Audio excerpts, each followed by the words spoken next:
Hello, my friends. Once again, I'm out in the garage, and once again, there is a thunderstorm coming.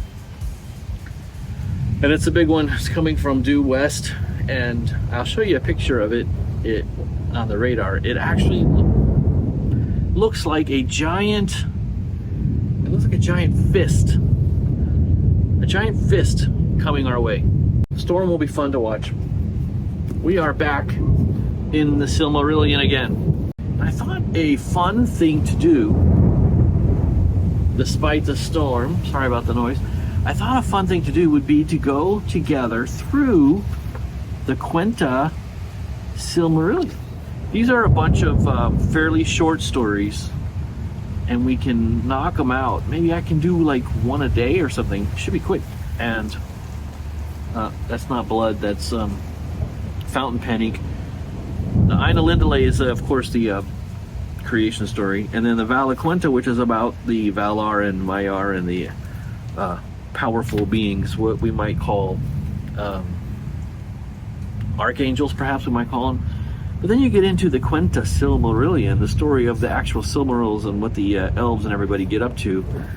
And these stories are only 5 to 10 pages in length each. And they only go up to 24. There's 24 of them. In less than a month, we could be through all these. Oh, do you like my shirt? I've got my Airhead Central shirt from the BMW MOA rally. So we can go through the first of the Quenta Silmarillion would be fun. That's called the Beginning of Days. So before we get started with that, let's get ourselves situated here.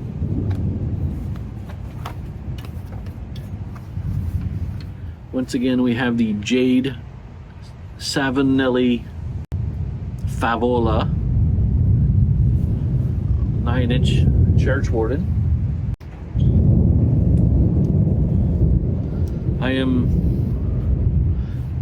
using the Triumph Tiger 800 as my table here to the side. It's got a nice big flat seat, perfect. And I've got a very fancy Ziploc here with, well, the lightning's getting more frequent and louder. This Ziploc here just has some Boswell's Best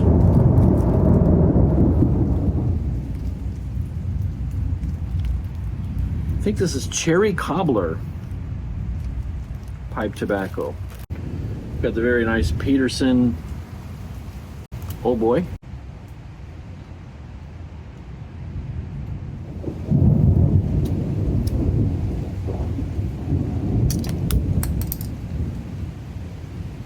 All right, rain is starting. Hopefully I don't have to move you further inside. I think we're gonna be protected here. I will turn you around real quick and show you the inner side of the garage here. You're about 3 feet into the garage door here, so you should be fine. All right. So, this is the Beginning of Days. And it's only 7 pages long, so let's read this together as the storm starts to really gather strength here. I won't read the whole thing to you. I'm going to be sharing with you what I think are some of the more interesting standout passages and talking about it, I think. But it starts, "It is told among the wise that the first war began before Arda was full-shaped, and ere yet there was anything that grew or walked upon the earth, and for long Melkor had the upper hand." So the war had started long before the world was even made, before the elves were ever created or woken. You know, before the world was even there, Melkor was already starting his strife. It says, "But in the midst of the war, a spirit of great strength and hardihood came to the aid of the Valar. Hearing in the far heaven that there was a battle in the little kingdom, and Arda was filled with the sound of his laughter." So I guess you know who that is. "So came Tolkien the strong, whose anger passes like a mighty wind, scattering cloud and darkness before it." Tolkien's the one who's always laughing when he's fighting. He's always laughing with joy with his wrath and his laughter.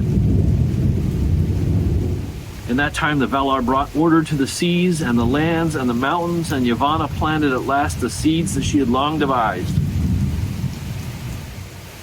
So Yavanna created these lamps, and Manwë blessed them, he hallowed them, and then they set these two lamps upon two giant tall pillars, and these provided the light for all of Arda.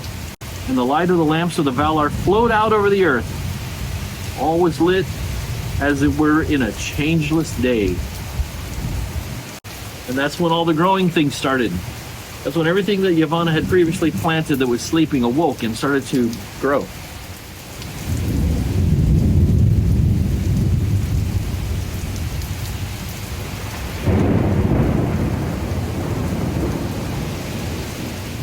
Tolkien decided to take a nap. Everybody's resting. Melkor deemed his hour had come, passed over the walls of the night, came to Middle-earth, far in the north. And that's when Melkor started forming his giant fortress in the north. Here we go. He assailed the lights, and he cast down their pillars, and he broke the lamps. In the confusion and the darkness, Melkor escaped. Yeah, shocker. Get used to hearing that a lot. Now he ran away and he hid. Thus ended the spring of Arda. The dwelling of the Valar upon Almarin was utterly destroyed, and they had no abiding place upon the face of the earth. They had no place on Middle-earth, and they departed and went to the land of Aman, the westernmost of all the lands.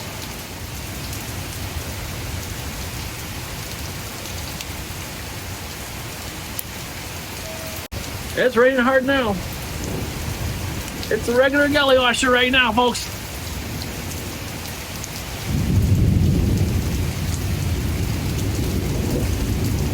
Who cares? We got the beginning of days to get through. The east shores of Aman were the uttermost end of Balagar, the great sea of the west, and since Melkor was returned to Middle-earth and they could not yet overcome him, the Valar fortified their dwelling, and upon the shores of the sea they raised the Pelori, the mountains of Aman, highest upon earth. And above all the mountains of the Pelori was that height upon whose summit Manwë set his throne. You don't need me to tell you. Tenequatil, the elves named that holy mountain. How exciting! How exciting is this?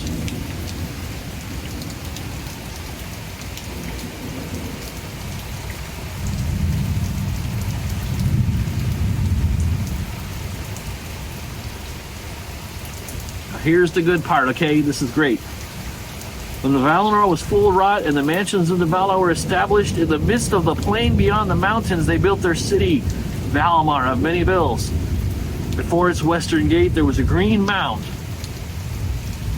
Yavanna hallowed it, and she sat there long upon the green grass and sang a song of power.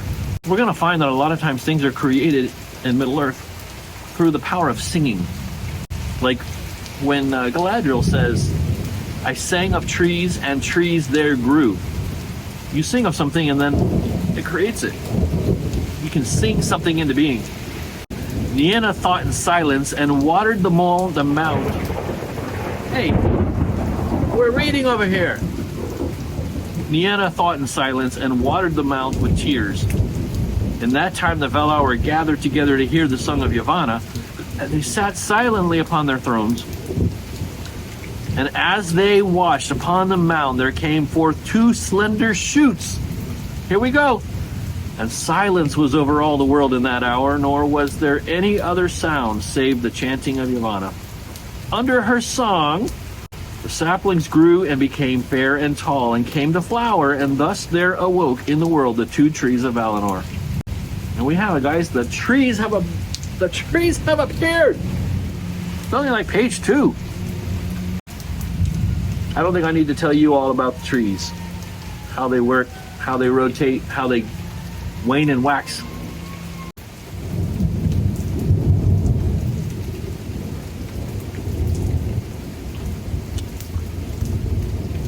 Several pages here of just telling us where the various Valar are going to reside.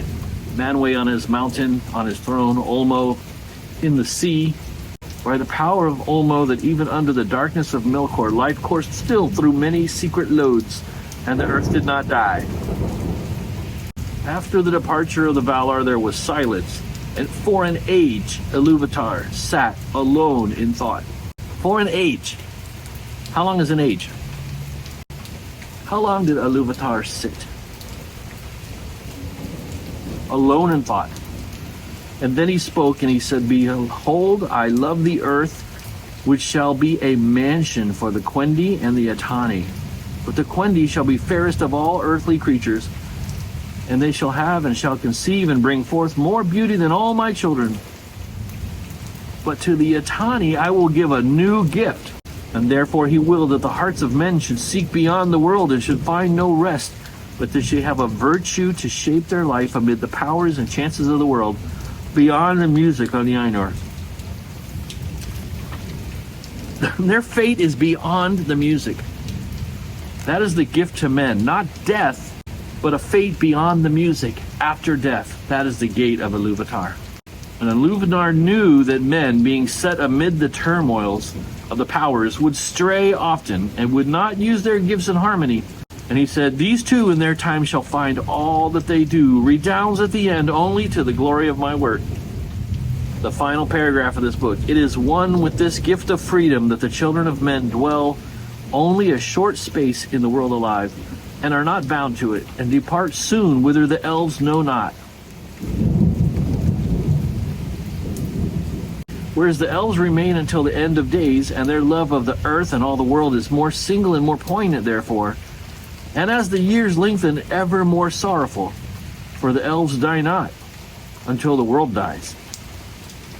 Neither does age subdue their strength, and dying they are gathered to the halls of Mandos and Valinor, whence they may in time return.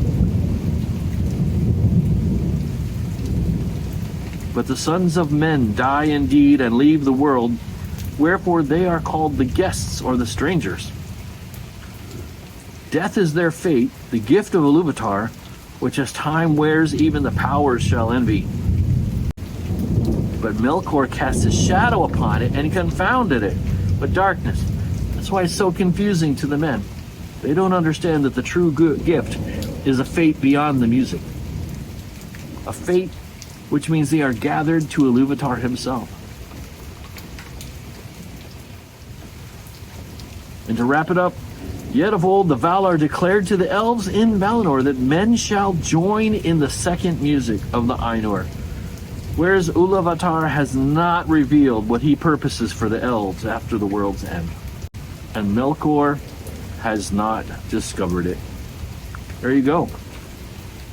That's chapter 1 of the Quenta Silmarillion of the Beginnings of Days. So I propose we come back again tomorrow and we do chapter 2, which is of Aule and Yavanna. That will be exciting. We will learn of the making of dwarves before the elves awake. So let's move our bookmark. My little bookmark is really cute, by the way. It's a little flippy magnet. See that? It's magnetic.